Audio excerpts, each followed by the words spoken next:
কিভাবে যে দেখতে দেখতে আমাদের একসাথে 7 বছরের পথ চলা শেষ হয়ে গেল বুঝতেই পারলাম না। আজকে ভাবছি যে তাকে তার পছন্দের একটা জিনিস উপহার দিয়ে সারপ্রাইজ করব, কিন্তু বাসায় এসে তাকে সারপ্রাইজ করতে গিয়ে আমি নিজেই সারপ্রাইজড হয়ে গেছি। বাসায় ঢুকতে না ঢুকতেই দেখি যে সুমাইয়া আমার অপেক্ষায় লাল টুকটুকে বউ সেজে দাঁড়িয়ে আছে। অনেকগুলো খাবার নিয়ে আসছি, এগুলোর মধ্যে সবগুলোই সুমাইয়ার খুব পছন্দের। খাবারগুলো না হয় পরে দেখাই, তার জন্য যে স্পেশাল গিফটটা আনা হয়েছে সেটা আগে তাকে দিই। তার বার্থডেতে তাকে একটা হার গিফট করছিলাম, কিন্তু সেই সাথে একটা আংটিও দরকার ছিল, এজন্য এই আংটিটা নিয়ে আসছি। আংটিটা কিন্তু আসলেই অনেক সুন্দর। কিছুদিন আগে সে আমাকে এটা দেখাইছিল, তখন থেকেই মনে মনে ঠিক করে রাখছি যে তাকে এরকম একটা আংটি গিফট করব। এত সুন্দর একটা শাড়ি পরছে, তার উপর আমিও রেডি হয়ে আছি। এজন্য খাবার খাওয়ার আগেই আমরা ছাদে চলে আসলাম কিছু ভিডিও ফটোশুট করার জন্য। আমরা দুইজন এত সুন্দর করে রেডি হয়েছি দেখে সাইফানও আমার সাথে ম্যাচ করে স্যুট পরে আসছে। বিয়ের 7 বছর পর তাকে এরকম লাল টুকটুকে শাড়িতে দেখে আমি আবারও নতুন করে তার প্রেমে পড়ে গেলাম। বিয়ের সময় হয়তোবা তাকে এরকম লাল শাড়ি পরিয়ে আনতে পারি নাই, কিন্তু বিয়ের পর তাকে এরকম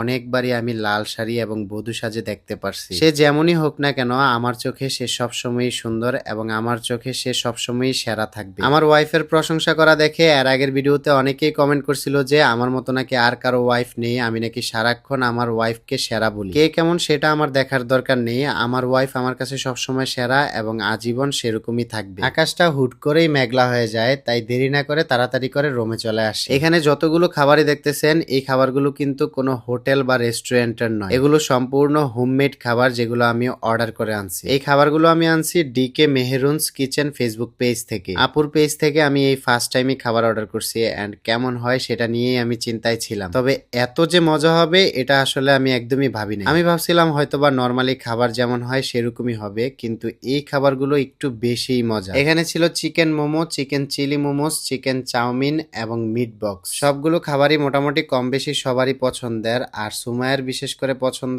এই মোমো। মোমো খেতে খেতে সাইফানকেও মোমো খাওয়া শিখিয়ে ফেলছে। সাইফানকে যারা ভালোবাসেন অবশ্যই ভিডিওতে সাইফানকে দেখার সাথে সাথে মাশাআল্লাহ লিখবেন, কারণ আমরা তাকে এমনিতেও ভিডিওতে কম আনতে চাই, তারপরও সে ভিডিওতে আসার জন্য পাগল হয়ে যায়। যারা কুমিল্লা, গৌরীপুর, দাউদকান্দি, ইলেটগঞ্জ এগুলোর আশেপাশে আছেন, তারা চাইলে কিন্তু বাসায় বসে এরকম মজার মজার খাবারগুলো অর্ডার করে খেতে পারবে। অনেস্টলি আমি রিভিউ দিচ্ছি, এই খাবারগুলো আপনারা একবার অর্ডার করলে বারবার খেতে ইচ্ছে করবে। আমার কাছে মোমোস গুলোর পাশাপাশি মিট বক্সটা সব থেকে বেশি ভালো লাগছে। প্রত্যেকটা খাবারেরই যদি রেটিং দিতে হয় তাহলে আমি আপ টু 10 এ 10 দিব। যারা অর্ডার করতে চান ডিকে মেহেরুনস কিচেন ফেসবুক পেজটা আমার এই ভিডিওর ডেসক্রিপশনে মেনশন করা থাকবে। আমি পারি না যে একাই সবগুলো খাবার নিজে খেয়ে ফেলি, এতগুলো খাবার তো আর আমি একা খেতে পারবো না, বাসার সবাই খেতে হবে, এন্ড এক বেলাতে এই সবগুলো খাবার শেষও হবে না। সবাই আমরা পেট ভরে আজকে খাবার খাইছি, এন্ড আজকের দিনটা আমাদের খুব ভালো কাটছে। সবাই ভালো থাকবেন, সুস্থ থাকবেন, দেখা হচ্ছে নেক্সট কোনো ব্লগে। আজকের মতো বিদায়, আল্লাহ হাফেজ।